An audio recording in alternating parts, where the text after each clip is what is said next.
Assalamualaikum warahmatullahi wabarakatuh. Perkenalkan, nama saya Nanda Yoga Pratama, NIM 10420035, kelas 4B, Prodi Hukum Ekonomi Syariah, Fakultas Syariah. Adapun tujuan saya membuat video ini adalah untuk melaksanakan tugas mata kuliah Hukum Acara Pidana dosen pengampu Bapak Iman. Baiklah, langsung saja saya akan menjawab. Soal yang pertama adalah pengertian dan tujuan pra-peradilan. Pra-peradilan adalah wewenang pengadilan negeri untuk memeriksa dan memutus menurut cara yang diatur dalam undang-undang ini tentang sah atau tidaknya suatu penangkapan dan atau penahanan atas permintaan tersangka atau keluarganya atau pihak lain atas kuasa tersangka. Yang kedua, sah atau tidaknya penghentian penyidikan atau penghentian penuntutan atas permintaan demi tegaknya hukum dan keadilan. Yang ketiga, permintaan ganti kerugian atau rehabilitasi oleh tersangka atau keluarganya atau pihak lain atas kuasanya yang perkaranya tidak diajukan ke pengadilan. Tujuan pra-peradilan. Dari pra-peradilan dapat diketahui dari penjelasan pasal 80 Kitab Undang-Undang Hukum Acara Pidana yang menegaskan bahwa tujuan daripada pra-peradilan adalah untuk menegakkan hukum, keadilan, kebenaran melalui sarana pengawasan horizontal. Esensi dari pra-peradilan untuk mengawasi tindakan upaya paksa yang dilakukan oleh penyidik atau penuntut umum terhadap tersangka, supaya tindakan itu benar-benar dilaksanakan sesuai dengan ketentuan undang-undang, benar-benar profesional dengan ketentuan hukum, bukan merupakan tindakan yang bertentangan dengan hukum. Tujuan dari pra-peradilan adalah meletakkan hak dan kewajiban yang sama antara yang memeriksa yang diperiksa, menempatkan tersangka bukan sebagai objek yang diperiksa, penerapan asas akosatoir dalam hukum acara pidana, menjamin perlindungan hukum dan kepentingan asasi. Hukum memberi sarana dan ruang untuk menuntut hak-hak yang dikebiri melalui pra-peradilan. Secara detail, Yaya Harahap mengemukakan lembaga peradilan sebagai pengawasan horizontal atas tindakan upaya paksa yang dikarenakan terhadap tersangka selama ia berada dalam pemeriksaan penyidikan atas penuntutan, agar benar-benar tindakan itu tidak bertentangan dengan ketentuan hukum dan undang-undang. Selanjutnya, soal nomor 2 adalah alasan pengajuan pra-peradilan. Untuk menjamin hak asasi manusia dan agar aparat penegak hukum menjalankan tugasnya secara konsekuen, maka Kitab Undang-Undang Hukum Acara Pidana membentuk suatu lembaga yang dinamakan pra-peradilan. Selanjutnya, soal nomor 3 adalah subjek dan objek pra-peradilan. Berdasarkan pada pasal 77 Kitab Undang Hukum Acara Pidana, pada pokoknya pra-peradilan diajukan untuk hal-hal yang meliputi sah atau tidaknya penangkapan, penahanan, penghentian penyelidikan atau penghentian penuntutan. Dengan demikian, maka subjek yang dapat dikenakan adalah penyelidik, penyidik, dan penuntut umum. Adapun yang menjadi objek pra-peradilan ini diatur juga dalam pasal 77 KUHP, yaitu sah atau tidaknya penangkapan, penahanan, penghentian penyidikan atau penghentian penuntutan. Selanjutnya, ganti kerugian dan atau rehabilitasi bagi seorang yang perkara pidananya dihentikan pada tingkat penyidikan atau penuntutan. Namun, Mahkamah Konstitusi dalam putusannya nomor 21 2014 telah menetapkan objek pra-peradilan baru, yaitu sah tidaknya penetapan tersangka, penggeledahan dan penyitaan. Dalam artikel MK Romba, bukti permulaan dan objek pra-peradilan, MK telah menjadikan penetapan tersangka sebagai salah satu objek pra-peradilan yang sebelumnya tidak ada dalam Kitab Undang-Undang Hukum Acara Pidana. Pasal 77 huruf A Kitab Undang-Undang Hukum Acara Pidana dinyatakan inkonstitusional bersyarat sepanjang dimaknai termasuk penetapan tersangka, penggeledahan dan penyitaan. Selanjutnya, soal nomor 4 adalah putusan pra-peradilan. Yang pertama, putusan pra-peradilan tidak dapat dimintakan banding atau pasal 83 ayat 1 kecuali terhadap putusan yang menyatakan tidak sahnya penghentian penyidikan dan penuntutan atau pasal 83 ayat 2 Kitab Undang-Undang Hukum Acara Pidana. Yang kedua, dalam hal ada permohonan banding terhadap putusan pra-peradilan sebagaimana dimaksud pasal 83 ayat 1 KUHP, maka permohonan tersebut harus dinyatakan tidak diterima. Yang ketiga, pengadilan tinggi memutuskan permintaan banding tentang tidak sahnya penghentian penyidikan dan penuntutan dalam tingkat akhir. Yang keempat, terhadap putusan pra-peradilan tidak dapat diajukan upaya hukum kasasi. Selanjutnya, soal nomor 5 adalah surat penetapan penunjukan hakim yang akan memeriksa dan mengadili. Untuk perkara pidana singkat, sejak perkara diterima, perkara pidana singkat sudah ditentukan hari sidangnya oleh penuntut umum. Kepaniteraan pidana membuat surat penetapan penunjuk majelis hakim. Perkara tersebut diserahkan kepada panitera dan ketua pengadilan untuk menunjukkan majelis hakim yang memeriksa dan mengadili perkara tersebut. Sedangkan untuk panitera atau panitera penggantinya ditunjuk oleh panitera. Dalam memproses perkara pidana singkat sejak diterima dan pada hari itu juga langsung diserahkan kepada majelis hakim yang bersangkutan. Dalam proses persidangan perkara singkat, apabila saksi-saksi yang akan didengar keterangannya tidak datang untuk menghadap, maka setelah sidang selesai, kepaniteraan pada hari itu juga mengembalikan perkara pidana singkat tersebut kepada Kejaksaan Negeri dengan memakai berita acara penyerahan, dan apabila saksi hadir setelah sidang selesai, panitera atau panitera pengganti melaporkan penundaannya. Baru kepaniteraan pidana mencatat perkara tersebut dalam buku pelimpahan perkara singkat dan buku register induk perkara singkatnya. Selanjutnya diberikan nomor perkara dan panitera atau panitera pengganti membuat surat penetapan penahanan apabila terdakwa ditahan, serta apabila perkara tersebut diputus oleh majelis hakim yang bersangkutan, maka panitera atau panitera pengganti pada hari itu juga melaporkan kepada kepaniteraan pidana dan menyerahkan kutipan putusan yang telah ditanda tangani oleh atau diparaf oleh majelis hakim agar dapat segera dicatat dalam buku register induk. Dan dalam waktu 7 hari perkara tersebut sudah dapat diminutasi dan selanjutnya diserahkan ke paniteraan pidana untuk diarsipkan. Selanjutnya soal nomor 6 adalah proses pemeriksaan perkara, pembacaan surat dakwaan.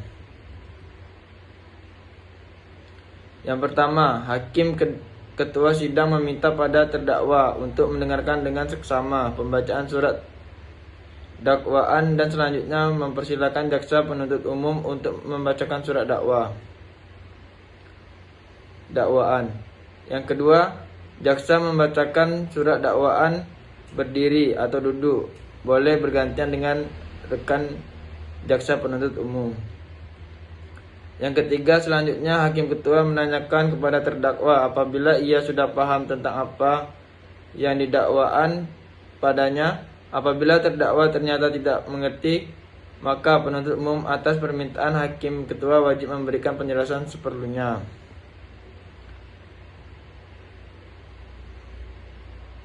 Yang keempat, ekspresi dari terdakwa.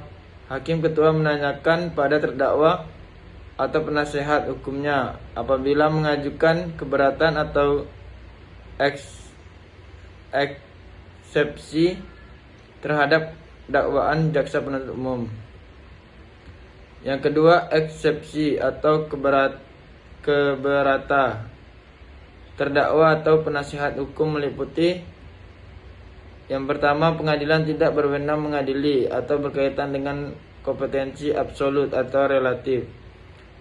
Yang kedua, dakwaan tidak dapat terima atau dakwaan dinilai kabur atau obscure libelli. Yang ketiga, dakwaan harus dibatalkan karena keliru kadaluarsa atau nebis in idem.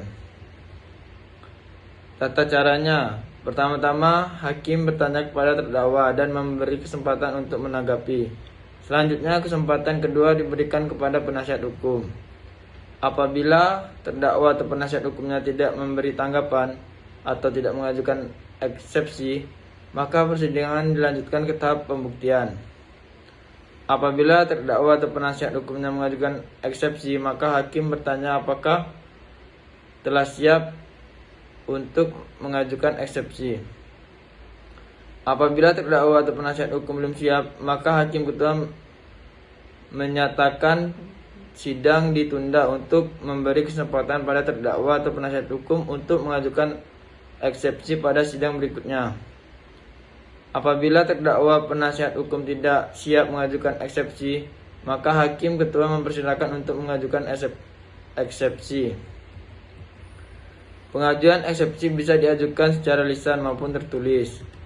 Apabila eksepsi diajukan secara tertulis, maka setelah dibacakan eksepsi tersebut diserahkan pada hakim dan salinannya diserahkan pada penuntut umum. Tata cara penuntut umum membacakan surat dakwaan berlaku pula bagi terdakwa atau penasihat hukum dalam mengajukan eksepsi. Eksepsi dapat diajukan oleh penasihat hukum saja atau diajukan oleh terdakwa sendiri atau kedua-duanya mengajukan eksepsinya menurut versinya masing-masing. Apabila terdakwa dan penasihat hukum masing-masing akan mengajukan eksepsi, maka kesempatan pertama akan diberikan kepada terdakwa terlebih dahulu untuk mengajukan eksepsinya. Setelah itu baru penasihat hukumnya. Setelah pengajuan eksepsi dari terdakwa atau penasihat hukum, hakim ketua memberikan kesempatan pada penuntut umum untuk mengajukan tanggapan atas eksepsi tersebut. Atas tanggapan tersebut, hakim ketua memberikan kesempatan kepada terdakwa atau penasihat hukum untuk mengajukan tanggapan sekali lagi. Atas eksepsi dan tanggapan tersebut, selanjutnya hakim ketua meminta waktu untuk mempertimbangkan dan menyusun putusan sela. Apabila hakim atau majelis hakim berpendapat bahwa pertimbangan untuk memutuskan permohonan eksepsi tersebut mudah atau sederhana, maka sidang dapat diskors selama beberapa waktu atau menit untuk menentukan putusan sela. Tata cara skorsing sidang ada dua macam. Yang pertama, majelis hakim meninggalkan ruang sidang untuk membahas atau mempertimbangkan putusan sela di ruang hakim. Sedangkan penuntut umum, terdakwa atau penasihat hukum serta pengunjung sidang tetap tinggal di tempat. Yang kedua, hakim ketua mempersilahkan semua yang hadir di persidangan tersebut supaya keluar dari ruang sidang. Selanjutnya, petugas menutup pintu ruang sidang dan majelis hakim merundingkan itu sedalam ruangan sidang, atau cara ini yang paling sering dipakai. Apabila hakim atau majelis hakim berpendapat bahwa memerlukan waktu yang lebih lama dalam mempertimbangkan putusan sela tersebut, maka sidang dapat ditunda untuk mempersiapkan putusan sela yang akan dibaca pada hari sidang berikutnya. Pemeriksaan saksi-saksi. Proses pemeriksaan saksi-saksi dimulai dari penyidikan sampai tingkat penuntutan di pengadilan. Di tingkat penyidikan, maka terlebih dahulu saksi diperiksa oleh penyidik dengan memperhatikan perlindungan terhadap saksi, yaitu tanpa ancaman atau tekanan dari pihak manapun. Kemudian saksi dapat diperiksa di tempat kediaman saksi dan saksi diperiksa tanpa sumpah. Sedangkan pada tingkat penuntutan atau persidangan, maka terlebih dahulu saksi dipanggil untuk didengar keterangannya. Pembuktian. Bukti-bukti apa saja yang dapat diatur di persidangan. Perihal tersebut dijawab oleh pasal 164 HIR yang menyebutkan 5 macam alat bukti ialah: yang pertama, bukti surat, bukti saksi, persangkaan, pengakuan, sumpahan. Pada prakteknya, masih terdapat satu macam alat bukti lagi yang sering digunakan, ialah pengetahuan hakim. Yang dimaksud dengan pengetahuan hakim adalah hal atau keadaan yang diketahui sendiri oleh hakim dalam sidang. Misalnya, hakim melihat sendiri pada waktu melakukan pemeriksaan setempat bahwa benar ada barang penggugat yang dirusak atau tergugat, dan sampai seberapa jauh kerusakan itu. Tuntutan pidana atau requisitoir.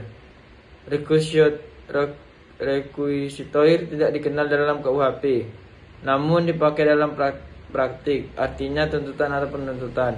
Dilihat dalam pasal 1 ketentuan umum butir 7, penuntutan adalah tindakan penuntut umum untuk melimpahkan perkara pidana ke pengadilan negeri yang berwenang dalam hal dan menuntut menurut cara yang diatur dalam undang-undang ini, dengan permintaan supaya diperiksa dan diputus oleh hakim di sidang pengadilan.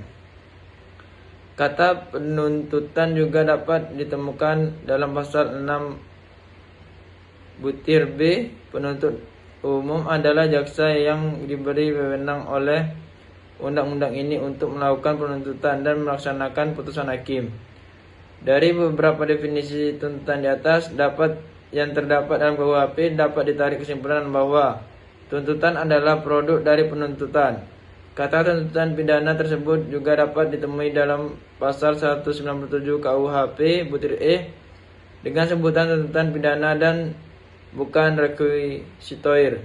Jadi penuntut undang-undang tugas jaksa hanya melakukan penuntutan dan melaksanakan putusan hakim. Requisitoir bebas dalam perkara pidana adalah tidak mungkin karena berbenturan dengan pasal 140 KUHP. Namun demikian, tuntutan bebas dalam perkara pidana dimungkinkan apabila ditemukan peristiwa atau ada novum baru yang menemukan dalam proses persidangan ataupun dalam pemeriksaan di sidang pengadilan saksi menarik keterangannya dalam BAP. Dengan alasan inilah maka pasal 140 dianggap tidak ada. Forum dialogis antara terdakwa dengan JPU atau pledoi, replik, duplik, pledoi pembelaan.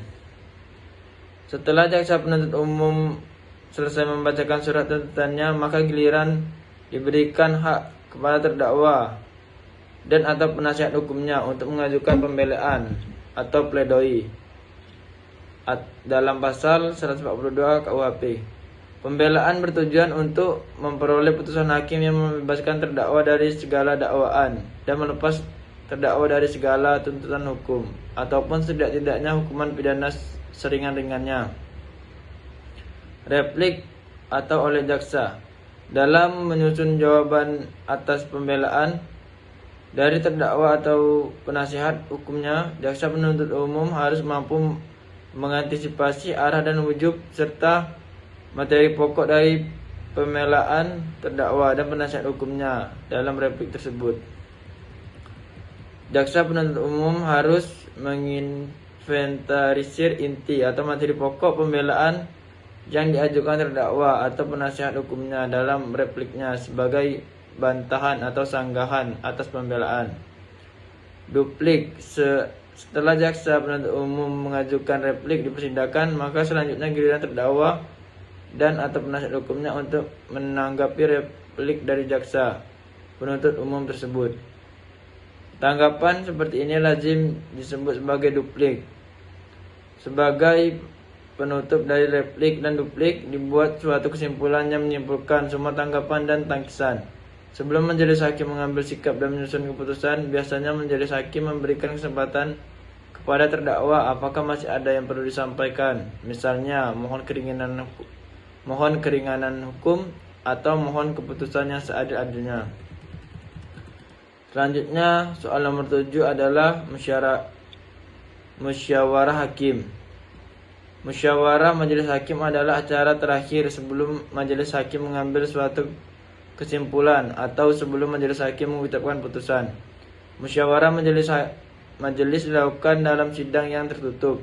Karena dalam musyawarah itu masing-masing hakim yang ikut memeriksa persidangan itu akan mengemukakan pendapat hukumnya tentang perkara yang tersebut secara terrahasia, dengan arti tidak diketahui oleh yang bukan majelis hakim. Permasalahan yang akan disoroti adalah: pertama, apakah musyawarah itu diadakan dalam suatu persidangan yang konsekuensinya akan dibuat suatu berita acara persidangan musyawarah, ataukah bukan persidangan sehingga tidak dibuat BAP-nya, tetapi cukup dibuatnya ikhtisar musyawarah saja. Kedua, apakah wajib mengikuti sertakan panitia sidang dalam musyawarah tersebut atau tidak? Masalah ini juga kaitannya dengan masalah pertama. Ketiga, berkaitan dengan pelaksanaan pola Bindalmin. Di beberapa pengadilan menganut pendapat yang mengatakan adanya apa yang mereka sebut ikhtisar sidang musyawarah, sedangkan di beberapa peradilan yang lain tidak ada. Sedangkan terjadi perbedaan dalam pelaksanaan pola Bindalmin, khususnya dalam menyusun berkas perkara. Selanjutnya, soal nomor 8 adalah putusan hakim. Menurut pendapat Sudikno Mertokusumo, yang dimaksud dengan putusan hakim adalah suatu pernyataan yang oleh hakim sebagai pejabat negara yang diberi wewenang untuk itu diucapkan di persidangan dan bertujuan untuk mengakhiri atau menyelesaikan suatu perkara atau masalah antar pihak. Bukan hanya yang diucapkan saja yang disebut putusan, melainkan juga pernyataan yang dituangkan dalam bentuk tertulis dan kemudian diucapkan oleh hakim di persidangan. Sebuah konsep putusan atau tertulis tidak mempunyai kekuatan sebagai putusan sebelum diucapkan di persidangan oleh hakim. Demikian halnya seperti yang telah diatur dalam hukum acara, bahwa putusan pengadilan hanya sah dan mempunyai kekuatan hukum apabila diucapkan di sidang terbuka untuk umum. Terkait dengan putusan hakim tersebut, ada 3 istilah yang perlu kita pahami, yaitu unanimous, diartikan putusan pengadilan yang diputus berdasarkan suara bulat dari para hakim yang mengadili perkara tersebut. Yang kedua, censuring opinion, yang berarti apabila pendapat seorang hakim mengikuti atau sependapat dengan pendapat hakim yang mayoritas tentang amar putusan, akan tetapi ia hanya menyatakan berbeda dalam pertimbangan hukum atau legal reasoningnya. Yang ketiga, dissenting opinion, yang artinya apabila seorang hakim berbeda pendapat dengan hakim yang mayoritas, baik tentang pertimbangan hukum maupun amar putusannya, pendapat hakim tersebut dimuat dalam putusan secara lengkap dan diletakkan sebelum amar putusan. Hakim dalam mengambil putusan harus wajib menggali, mengikuti dan memahami nilai-nilai hukum dan rasa keadilan yang hidup dalam masyarakat, sehingga kemungkinan putusan yang diambil akan menghasilkan salah satu dari 3 hal tersebut di atas.